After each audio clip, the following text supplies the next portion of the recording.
Unsafe and unprepared. That's how one medical expert from the United States has described the conditions at the Savanna-la-mar hospital in Westmoreland amidst fears of a fourth COVID-19 wave.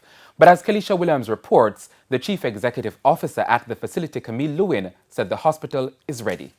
Since October 17, volunteers from the Jamaicans Abroad Helping Jamaicans at Home, Jaja Foundation, and other healthcare workers from the United States have been helping with the COVID-19 crisis at the Savanna-la-mar Hospital in Westmoreland. Their visit came on the heels of the hospital's emergency room being overrun by patients in late August and September. But while things have significantly improved at the facility since then, a member of the U.S. team said there are several matters which still need urgent attention. What I see here is system issues, lack of accountability, and lack of fiscal responsibility. Like I said, I am not here to judge anyone.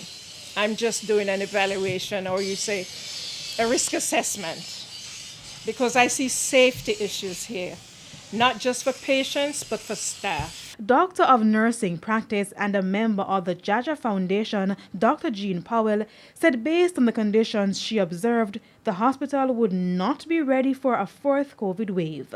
Where are we going to put patients? Children are right next to adults. A child who is already traumatized from a gunshot wound is sitting next to somebody who is traumatized from another gunshot wound, or an adult who is acting out and a psych patient is right next door.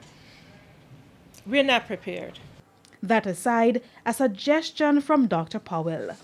What needs to be done, they need to get a structural engineer to get into the A&E and look at where walls can be taken down.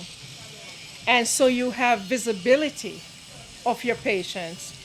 You'll be better able to segment or stratify patients according to, okay?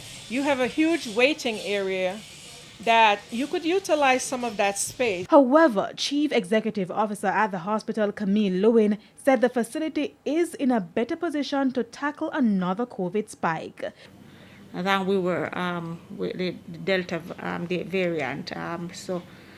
Certainly you would have seen the field hospital work is going on the field hospital. We have an expected completion date of end of December, because certainly we want to be able, if and when it gets the Omicron variant gets here, we are prepared for it. Kelisha Williams, TVJ News.